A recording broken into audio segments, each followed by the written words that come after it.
केवल भारतीय जनता पार्टी के लिए नहीं, हर नागरिक के लिए भ्रष्टाचार से जो लड़ाई हो रही है वो बहुत बड़ा मुद्दा है। और आपको मालूम है, दशकों बाद ऐसा हुआ है कि जब एक ईमानदार प्रधानमंत्री जैसे अटल बिहारी वाजपेयी जी थे, वैसे ही नरेंद्र मोदी जी दिखा रहे हैं कि भ्रष्टाचारियों पे कार्रवाई भी होगी और उनकी जो उचित जगह है जेल की सलाखों के पीछे वहीं वो रहेंगे। जी जी। मैं समझता हूं इस साक्षात्कार में भी जो बड़ी बातें कही ईडी सीबीआई को लेके 2014 में उन्होंने बताया जो प्रॉपर्टी असेट्स अटैच हुए थे वो केवल 5,000 करोड़ के थे, ये बढ़ के 1,00,000 करोड़ मतलब 20 गुना इजाफा हुआ। ये क्या संदेश देता है? जनता को संदेश देता है कि जांच एजेंसियां अब पिंजरे का तोता नहीं है, जैसा सर्वोच्च न्यायालय ने कहा था। अब वो अपना कार्य करेगी। दूसरी बड़ी बात जो बताई, 34 लाख रुपए केवल कैश सीज हुआ था, अब ये बढ़ के 2200 करोड़ है। आप मुझे बताइए, एक तरफ 34 लाख, एक तरफ 2200 करोड़। और याद आता है धीरज साहू कांग्रेस के सांसद, 351 करोड़ रुपया कैश निकला। क्या किसी भी घमंडिया के साथी ने चूक किया? क्या सोनिया गांधी, राहुल गांधी और खड़गे जी ने एक शब्द बोला? नहीं बोला। यही बात जनता के दिल में बैठी हुई है। ठीक है, जवाब ले लेते हैं। भ्रष्टाचारियों को सबक सिखाना है और जो ईमानदारी से काम करे उसको आशीर्वाद देना। जी, राजेश गुप्ता, प्रधानमंत्री ने अपने साक्षात्कार में बोला कि भ्रष्टाचार के खिलाफ कड़े और बड़े एक्शन होंगे। और जो शोर मचाया जाता है, बार बार कहा जाता है कि देखिए ईडी विपक्ष के पीछे पड़ी हुई है, लेकिन ईडी के पास सिर्फ 3% नेताओं के केस है, बाकी सब तो दूसरे केसेस हैं। और कहीं ना कहीं एक बड़ा नंबर भी सामने आया जिसमें 2014 से पहले सिर्फ 34 लाख रुपए कैश जब्त किए गए थे ईडी द्वारा, और आज की तारीख में 2200 करोड़ रुपए दर्ज किए गए हैं। तो यह अपने आप में बहुत बड़ा फिगर है। तो इससे तो देश की जनता खुशी होगी, नाराज थोड़ी होगी। अमीश भाई, देश की जनता खुश है कि नाराज है, ये आप अगर जमीन पे आएंगे तो आपको मालूम पड़ जाएगा। लगभग हर क्या आपको लगता है कि अगर 2200 करोड़ रुपए ईडी ने पकड़े हैं कैश में, तो अगर भ्रष्टाचार का पैसा पकड़ा जाएगा तो आपको लगता है देश की जनता नाराज होगी? खुश होगी देश की जनता नहीं, अगर भ्रष्टाचार का पैसा पकड़ा जाएगा तो? देखो, अब अमीश भाई, मेरे को इतनी देर में आपने लिया है, मुझे 5 सेकंड तो बोलने दिया करो। बिल्कुल बोलिए। मैं ये कह रहा हूं कि भ्रष्टाचार का पैसा पकड़ा जाए, बड़ी अच्छी बात है, लेकिन ये जो कार्रवाई एक तरफा विपक्ष पे हो, जो विपक्ष के लोग हैं उन पे पैसा है, वो भ्रष्टाचार का पैसा है तो आप पकड़ लो। आपने साहू जी को पकड़ा, बड़ी अच्छी बात करी, लेकिन साहू जी आज कहां है? क्या साहू जी आज जेल में है? उन्होंने तो इनकम टैक्स भर दिया उस पैसे के ऊपर। उन्होंने बता दिया कि भैया कैश का पैसा था लेकिन मैं इसका इनकम टैक्स भरता हूं। तो साहू जी जेल में तो नहीं है आज। और जो बात बार हो रही है, आपने कहा कि सिर्फ 3% विपक्ष के नेताओं के ऊपर केस है, तो बाकी 97% जो केस हैं वो कौन से? जो व्यापारी हैं वो वाले व्यापारी हैं जो कि शरीफ और ईमानदार हैं। ये क्या है? जितने इलेक्टोरल बॉन्ड में पैसा दे दिया उनको ये छोड़ देते हैं। व्यापारियों पे भी छापा इसलिए मारते हैं ये, ताकि इनको पैसा मिल जाए इलेक्टोरल बॉन्ड के जरिए या दूसरे जरियों से। ये बात आप समझ लीजिए। जितने भी 100% लोग हैं उनका भाजपा के वो खिलाफ है, या भाजपा को चंदा नहीं देते, या भाजपा के राजनीति के खिलाफ है, या भाजपा के खिलाफ बोलने की कोशिश करते, चाहे वो यूट्यूबर हो, चाहे विपक्ष का नेता हो, चाहे व्यापारी हो, जो बोलेगा उसके ये पीछे पड़ जाएंगे, उसको ये फंसाएंगे। अगर 400 पार आ रही हैं, वैसे 400 पार तो जैसे लोग बार बार कह रहे हैं कि पेट्रोल आ रहा है या डीजल आ रहा है, ये तो वक्त बताएगा, तो फिर ये सब करने की जरूरत क्या है ना? और इंटरव्यू देना है तो ढंग से मीडिया के साथियों को बुलाएं, उनके साथ में इंटरव्यू दे दें। ये तो इंटरव्यू नहीं है, ये तो पीआर थी जो आपने देखी, ये से पीआर कहते हैं। मुझे लगता है मैं अपने किसी सवाल साथी तो को सब सामने पूछे बिठा गए, दूं, जवाब सवाल भी भी सब दिए गए। दे दूं, माफी चाहूंगा, लेकिन ये इंटरव्यू नहीं है। ठीक है, due respect to Modi ji, आपका वक्तव्य हो सकता है, आपके वक्तव्य का आपका वक्तव्य हो सकता है, आप स्वतंत्र है अपने वक्तव्य रखने के लिए। गौरव भाटिया। नहीं, इंटरव्यू तो वो होता है जब अरविंद केजरीवाल एक पत्रकार से कहते हैं कि ये वाला जो सवाल है ये थोड़ा उठा देना, ये वाला जवाब जो था मैं ठीक से दे नहीं पाया, इसको दबा देना। ऐसा वीडियो हमने देखा था, जो है भ्रष्टाचारी कट्टर बेईमान अरविंद केजरीवाल का, कुछ साल पहले। क्रांतिकारी इंटरव्यू था वो, उसको क्रांतिकारी इंटरव्यू कहा जाता है। देखिए इन लोग का दर्द क्या है मैं बताता हूं। इनका दर्द ये है कि न्यायालय से इनको राहत नहीं मिल रही, जांच एजेंसियां इनसे सवाल पूछ रही हैं, जांच एजेंसियों के सवालों का जवाब इनके पास है नहीं। मनीष सिसोदिया 15 महीने से जेल की सलाखों के पीछे हैं। अरविंद केजरीवाल जी को भी जमानत नहीं मिल रही। दर्द तो होगा ही होगा। और आप सोचिए अमीश जी, ये किस मुंह से हमसे सवाल पूछेंगे? अरे हम तो कहते हैं डंके की चोट पे कि जनता आशीर्वाद देगी, 370 प्लस भाजपा की आएंगी, 400 प्लस एनडीए की आएंगी। आप इनसे एक बार पूछ लीजिए, सारे जितना देखिए धोखाधड़ी भगवंत करते मान थे तो आज एक साथ मिलकर आए, आए लेकिन अरविंद पंजाब केजरीवाल से। भगवंत मान तो आज इमोशनल हो गए जब मिलके आए। वो कहा कि एक आतंकी को भी ऐसे रखा नहीं जाता जैसे अरविंद को रखा गया है, अरविंद केजरीवाल को रखा गया है। आंखों में आंसू थे उनकी। वो इमोशनल क्यों हुए आपको नहीं पता है? ये जो शराब नीति आई थी, इसमें 1+1 की एक स्कीम आई थी। वो किसका ओरिजिनल आइडिया था? अनुभव के आधार पे तो सबसे ज्यादा अनुभव भगवंत मान को ही है। वो इसलिए इमोशनल थे कि वो स्कीम बंद हो गई, वो नीति वापस चली गई। और आप सोचिए, भगवंत मान जब मनीष सिसोदिया से मिलने गए कि नहीं मुझे नहीं पता, तो मनीष सिसोदिया आज जेल में क्या पूछ रहे हैं? अमीश जी, मनीष सिसोदिया ये कह रहे हैं जवाब राजेश से मुझसे जवाब। तो इस्तीफा ले लिया अरविंद केजरीवाल। आप ओके राजेश गुप्ता का जवाब जरूरी है। राजेश गुप्ता का जवाब जरूरी है। अमीश भाई, इस देश ने उस राजनीति को देखा है। जब मैं स्कूल में था और कॉलेज में नया नया आया था, तो हमने सुना था अटल बिहारी वाजपेयी जी अपने बारे में कितना खुल के बताते थे कि भाई उनको मछली खाना बड़ा अच्छा लगता है, वो वाइन के शौकीन है। किसी ने कभी पर्सनल अटैक उनके ऊपर नहीं करा। लेकिन आज बड़ा दुख होता है कि पर्सनल अटैक्स, ये क्यों खा रहे हो, वो क्यों पी रहे हो, किसकी स्कीम थी, किसी चीज को कितने हल्के अंदाज में कह दिया गया। एक दोस्त, एक कार्यकर्ता अपने नेता को जब इस पोजीशन में देखता है, जब एक दोस्त अपने दोस्त को ऐसे देखता है, उसके आंखों में क्या आंसू नहीं आएंगे? चाहे वो अमीश देवगन जी का दोस्त हो, चाहे गौरव भाटिया जी का दोस्त हो, एक इंसान को दुख होता है। और मुझे बड़ा दुख है कि भाटिया साहब इसको इतने हल्के अंदाज में उड़ा गए। अरे नहीं यार, बहुत दुख होता है। मैं भी अपने नेता को देखूंगा, अपने दोस्त को देखूंगा ऐसे कि उसको ऐसे तंग करा जाए। जिस आदमी ने दिल्ली की शिक्षा में, चिकित्सा में क्रांति ला की हो, जो आदमी महिलाओं की सुरक्षा के लिए लगा हुआ हो, बसों को फ्री राइड कर दे, दिल्ली की जनता 3 बार चुन ले, एमसीडी में भाजपा को हरा दे, पंजाब मॉडल पे हार जाए, पंजाब में जाके भी हार जाए, उसके बाद में उस आदमी को बंद कर दिया जाए और ऐसे मजाक उड़ाना, मुझे लगता है कि गौरव भाटिया और ये कम से कम एक दोस्त की भावनाओं की कदर तो करनी चाहिए मुझे। जी गौरव भाटिया। देखिए राजेश जी, आपने गलत बोला। फिर से आपने कहा ये व्यक्तिगत चीज है। नहीं, ये सार्वजनिक किसने किया था? एक अरविंद केजरीवाल का भाषण है, अमीश जी आप सुनिएगा। उन्होंने कहा भगवंत मान की एक बहुत बड़ी उपलब्धि मैं आपको बताता हूं। तो जनता ने कहा क्या है भाई, बताइए अरविंद जी। उन्होंने कहा भगवंत मान ने कसम खाई है अब कि अब ये शराब नहीं पिएंगे। सार्वजनिक मंच से ये बात कही थी, आपने भी दिखाई थी। अब आप मुझे बताइए, मैंने तो इसको सार्वजनिक किया नहीं, ये तो अरविंद केजरीवाल ने किया। और जो आप दोस्तों की बात कर रहे हैं, तो भैया दोस्ती ना शराब से होनी चाहिए, ना शराब से होनी चाहिए, ना भ्रष्टाचारी मुख्यमंत्री से होनी चाहिए। चलिए ये विषय नहीं है आज हमारा कि कौन। ओके, आपने अरविंद केजरीवाल के भाषण को कोट किया। Okay Rajesh Gupta, sharp rebuttal. फिर मैं विवेक के पास जा रहा हूं। राजेश नहीं, मैंने फिर अभी कहा कि देश ने देखा है कि चाहे वो देश के पहले प्रधानमंत्री रहे हों, मुझे नहीं लगता वाजपेयी जी ने कभी उन पे ऐसे सवाल उठाए जो जवाहरलाल नेहरू जी की जो भी जीवन शैली थी। आज रोज सवाल उठाए जाते हैं, अलग बात है। और वाजपेयी जी की भी एक जीवन शैली रही है। उन्होंने खुलेआम संसद में बहुत सारी ऐसी बातें कही। उन्होंने कहा कि मैं वाइन का शौकीन हूं, उन्होंने कहा कि मैंने शादी नहीं करी, लेकिन मैंने पंडित नेहरू को देखा, ना मैंने पंडित नेहरू को देखा, ना मैंने अटल जी को देखा कि नवरात्रि के दिनों में वो मछली का वीडियो डाले। मैंने नहीं देखा।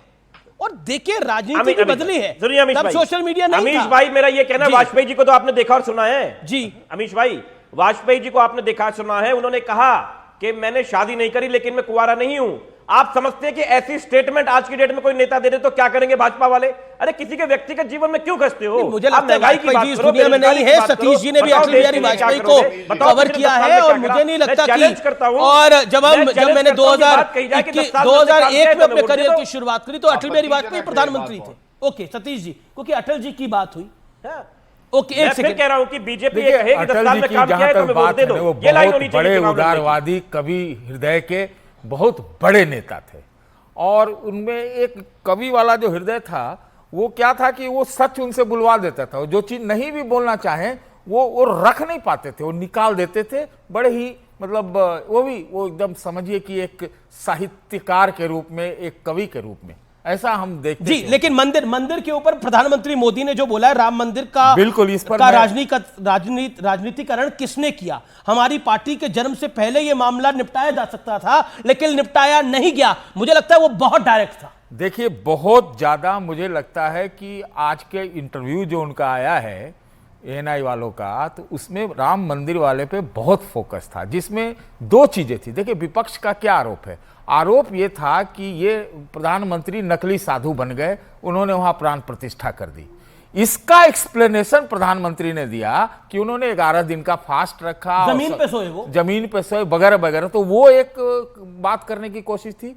दूसरा कि इन्होंने आरोप लगाया कांग्रेस पार्टी पर कि बहुत पहले से ही इसको लटका के भटका के रखा गया, तो वो जो सच भी है, लटकाया गया उसको। देखिए, वो लटकाया भटकाया गया, मैं कोई टिप्पणी करने वाला नहीं हूं। और एक चीज महत्वपूर्ण जी, कि उन्होंने एक बड़ा ही जबरदस्त उदाहरण दिया कि इंदिरा जी तो रुद्राक्ष पहनती थी, आप समझ रहे हैं बात को जी। और इंदिरा जी का उन्होंने जिक्र किया। तो कहने का मतलब यह है कि जो कांग्रेस के ऊपर उनका अटैक था कि भाई निमंत्रण देने पर भी नहीं आए, निमंत्रण देने पर भी नहीं आए, तो कांग्रेस और वाले क्या- उल्टा जिन्होंने राम मंदिर के प्राण प्रतिष्ठा को लेकर मैं- बहुत सी विरोधाभासी बातें करी, उदित राज उसको टिकट दे दिया, तो वो उसको बात- टिकट दे दिया, कन्हैया कुमार को टिकट दे दिया दिल्ली के अंदर। तो ये कहीं ना कहीं सवाल खड़े होंगे। विवेक हमारे साथ में, विवेक श्रीवास्तव, प्रधानमंत्री ने बोला कि जी, इनके हाथ से, यानी विपक्ष के हाथ से राम मंदिर का मुद्दा अब चला गया।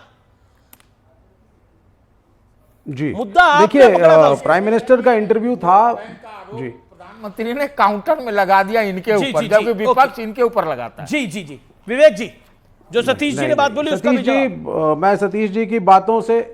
मैं सतीश जी की बातों से सहमत नहीं हूं। पहली बात तो यह है कि वाजपेयी जी ने जो भी बोला था ये इशू नहीं है। इशू ये है कि आज के परिप्रेक्ष्य में अगर आज हम 2024 में वाजपेयी जी की तरह कोई ऑपोजिशन का नेता भी इसी तरह के स्टेटमेंट्स देता है, तो क्या बीजेपी आरएसएस कंबाइन उसको टॉलरेट करेगा और मीडिया उसको किस तरीके से देखेगा? नहीं देख पाएगा। There is lot of intolerance. Point ये है। दूसरा पॉइंट ये है कि भाई आज का जो इंटरव्यू था वो ऑनरेबल प्राइम मिनिस्टर की तरह नहीं था। वो तो एक बीजेपी को जो नेता लीड कर रहा है इलेक्शन के अंदर, ये इंटरव्यू उस व्यक्ति का था। It was not the interview of the honourable prime minister of India. बड़ी क्लियर सी बात है। जहां तक जो इंटरव्यू ले रही थी स्मिता प्रकाश, तो काउंटर नहीं किया उन्होंने। अगर ये बात कर रहे थे कि भाई ये जो इवेंट था राम मंदिर का इवेंट था ही नहीं, अगर ये इवेंट नहीं था तो इनको फिर शंकराचार्य पे भी एक्सप्लेनेशन देना चाहिए था, उन लोगों पे हिंदू समाज के एक्सप्लेनेशन देना चाहिए था जो नहीं शामिल हुए। विपक्ष ने तो क्लियर किया था हम राम के खिलाफ नहीं है, मंदिर के खिलाफ नहीं है, हम बीजेपी के इवेंट के खिलाफ हैं। प्राइम मिनिस्टर ने क्लैरिफाई नहीं किया। इलेक्टोरल बॉन्ड्स पे जरूर बोला प्राइम मिनिस्टर ने, इसलिए बोला क्योंकि इस वक्त इलेक्टोरल बॉन्ड्स और भ्रष्टाचार के इशू पे बीजेपी घिरी हुई है। प्रधानमंत्री, एक सेकंड, आपने प्रधानमंत्री का साक्षात्कार अगर आप अच्छे से सुनते हो, आपने सुना भी होगा, लेकिन मैं आपको दोबारा याद दिला देता हूं। उन्होंने ये बोला कि सोमनाथ के वक्त तो भारतीय जनता पार्टी नहीं थी, लेकिन सोमनाथ मंदिर के उद्घाटन में, उसकी प्राण प्रतिष्ठा में क्यों विरोध कर रहे थे पंडित नेहरू? उन्होंने ये बात बोली। अब आगे बढ़िए। उन्होंने बोला मैंने 11 दिन का अनुष्ठान किया, जमीन पर सोता था, मैंने नारियल पानी पिया, मेरे लिए आस्था का विषय था। क्या प्रधानमंत्री नरेंद्र मोदी के लिए आस्था का विषय नहीं हो सकता? जी, अब मैं इसके दोनों के उत्तर आपको दे देता हूं। सबसे पहली चीज है, ऑनरेबल प्राइम मिनिस्टर अपनी पर्सनल लाइफ में रिलीजियस हैं या नहीं हैं, वो पूजा पाठ करते हैं या नहीं करते हैं, that is his personal affair. उसका स्टेट से कोई लेना देना नहीं है। मेरे कॉन्स्टिट्यूशन में ये कहीं नहीं लिखा हुआ है कि ऑनरेबल प्राइम मिनिस्टर को 11 दिन बैठ करके अनुष्ठान करना चाहिए। वो करना चाहते हैं, उनका एक व्यक्तिगत चॉइस है। गौरव भाटिया का जवाब आपके संविधान। ओके, गौरव भाटिया एक second, sharp reply Gaurav Bhatia के 30 second, then Vivek I am giving you a chance. Gaurav Bhatia 30 seconds. जी, देखिए, संविधान में कहीं यह भी नहीं लिखा है कि रामचरितमानस को फाड़ डालो, और अगर भव्य राम मंदिर बन रहा है तो उसका विरोध करो। लड़के लड़कियां छेड़ने मंदिर में जानते हैं, जैसे राहुल गांधी ने कहा था, हज सब्सिडी दो, तुष्टीकरण करो, यह भी कहीं नहीं लिखा है। और ट्रिपल तलाक का समर्थन करो तो बिल्कुल नहीं लिखा है। हाँ, यूनिफॉर्म सिविल कोड लिखा हुआ है, जिसपे सपा के प्रवक्ता ने तो उत्तर दिया नहीं। मैं लेफ्ट के प्रवक्ता से एक ही सवाल पूछना चाहता हूं, आप लोग एकजुट तो हो गए, लेकिन आपकी खाई दिखाई दे रही है। वायनाड से एनी राजा आपने टिकट दिया, राहुल गांधी को ही कोस रही है। वो कह रही है राहुल में दम होता तो मोदी जी को चुनौती देता जाके बनारस में। ये लेफ्ट जो है क्या कहना चाह रही है? इसका मतलब राहुल गांधी में दम नहीं है ना। गौरव, दिस इज एनी क्वाइट राजा का बयान एम्बैरेसिंग। है, गौरव, वो तो दिस गलत इज नहीं हो क्वाइट सकता। एम्बैरेसिंग। ये एक एम्बैरेस करने वाला सवाल है और मुझे लगता है कि विवेक इसको काफी बारी जवाब दे चुके हैं। ही लेफ्ट के पास इसका कोई जवाब नहीं है कि राहुल गांधी के विरोध में ये शब्द क्यों कहे जा रहे हैं। लेकिन मैं फिर आता हूं, ये पॉइंट नहीं है। मैं फिर आता हूं मुद्दे के ऊपर, जो कि मुद्दा है। विवेक, देखिए राजनीति अपनी जगह है। प्रधानमंत्री की वेशभूषा का मजाक उड़ाने का प्रयास होता है। प्रधानमंत्री ने 11 दिन का व्रत रखा, अनुष्ठान रखा, उसकी बात होती है। लेकिन आखिरकार निमंत्रण तो आप सबको था, गए क्यों नहीं भाई? वो हमारा डिस्कशन पहले हो चुका है उस पे कि हम उसको बीजेपी का इवेंट मानते हैं और उस इवेंट में हमने नहीं पार्टिसिपेट करा। राम, बीजेपी के हो गए सर? पार्टी का कोई भी नेता जाना जब यही तो गलती करते हैं आप। आपने 22 जनवरी को इस चुनाव की आधी लड़ाई हार दी, जब आपने राम पर पूरा का पूरा कॉपीराइट भारतीय जनता पार्टी को दे दिया। और ये सब पूरे विपक्षी दलों की बात है। देश की और जनता कांग्रेस पार्टी ने तो बकायदा एक नोट जारी करके ये नहीं सुनिए, देश की जनता समझदार है और देश की जनता सब कुछ समझती है। अगर प्रधानमंत्री को डीएमके से समस्या है तो एक समय में भाजपा का अलायंस एआईएडीएमके से भी था। आई मीन द लीडरशिप में दोनों पार्टियों की फर्क है, आइडियोलॉजी सेम है। तो एआईएडीएमके के पास क्या गए थे? क्या मैं एआईएडीएमके के नेताओं के वक्तव्य कल सुनाना शुरू करूं जिनके साथ एक समय में बीजेपी का एक तालमेल लेकिन सुनील यादव, गौरव, मैं आपकी बात आ रहा हूं जरूर। सुनील यादव, मैं जानना चाहता हूं, आप ठीक है 22 जनवरी को आप नहीं गए, क्या उसके बाद राम मंदिर के द्वार गए आप लोग? 10 सेकंड में इसका जवाब। देखिए अमीश भाई, हम भगवान को मानते हैं और जब भगवान चाहेंगे, जब उनका बुलावा होगा तब जाएंगे। हमें तो केवल बीजेपी के प्रवक्ता से आपत्ति है। 22 जनवरी से 22 अप्रैल आने वाली है, 15 अप्रैल आज हो गई, आपको मौका नहीं मिला? सुन लीजिए, अभी तक आपको नहीं टाइम मिला? अभी हमारे जो असली भगवान हैं जनता जनार्दन, हम उनके बीच हैं। और हमने कहा, हमारे नेता ने भी कहा कि जो हमारा पीडीए नारा है वो पीडीए ही हमारा भगवान है। पिछड़ा, तो जब भारतीय जनता पार्टी कहती है, और दूसरी बात, नहीं, मेरा काउंटर सवाल है सर, मेरा काउंटर सवाल है। मैं कह रहा हूं, मैं बीजेपी को नहीं लेके आ रहा इस चर्चा के अंदर, लेकिन जब भारतीय जनता पार्टी कहती है कि ये सब राम विरोधी हैं, इन्हें राम से परहेज है। देखिए अभी रमजान का पाक महीना गया, इफ्तारी हुई, इफ्तारी करने के लिए आपके एक नहीं, मैं 36 नेताओं की तस्वीरें दिखा सकता हूं टेलीविजन स्क्रीन पे। वो गए, बड़े से लेकर छोटे तक, विधायक से लेकर सांसद तक, पूर्व विधायक से लेकर पूर्व सांसद तक, पूर्व मंत्रियों से लेकर सब तक गए। तो सवाल तो फिर खड़ा होगा ना, तो जो बीजेपी नैरेटिव बिल्ड करना चाहती है उस नैरेटिव में तो आप बीजेपी की मदद करते हैं। फिर मौका था आपके पास जाने का, आप 22 जनवरी को नहीं गए, 22 जनवरी के बाद ही चले जाते। अमीश भाई, मेरा एक अनुरोध है कि आप बीजेपी के चक्कर में फंसो ही नहीं तो ये आपको भी बर्बाद कर देंगे, जैसे पूरा देश बर्बाद कर देगा। किसी के चक्कर में नहीं फंसता सर, बर्बाद कर देंगे। मैं किसी के चक्कर में नहीं फंसता, तभी मैं 23 सालों से पत्रकारिता कर रहा हूं। सरकार किसी की के तस्वीरें मिल गई हैं। हम कह रहे हैं, क्या अभी आप तस्वीरें नहीं देख रहे हैं कि नवरात्रि चल रहे हैं? हमारे राष्ट्रीय अध्यक्ष जी 9 के 9 व्रत हैं, लेकिन व्रत वो है तो उनकी निजी आस्था है। व्रत है इसका मतलब वो नहीं कि पब्लिक में कहें हम व्रत, हमको वोट दे दो। लेकिन इफ्तारी तो सबके बीच में कर रहे हैं, फोटो खिंचवाकर। धर्म से नहीं, तो वही तो प्रॉब्लम है, हमारा निजी विषय है। वही तो इशू हो जाता है। इफ्तारी सबके बीच में करेंगे, लेकिन नवरात्रि छुप के करेंगे। अभी आप ही ने बोला ना ये बात, अभी आप ही ने बोली ना ये बात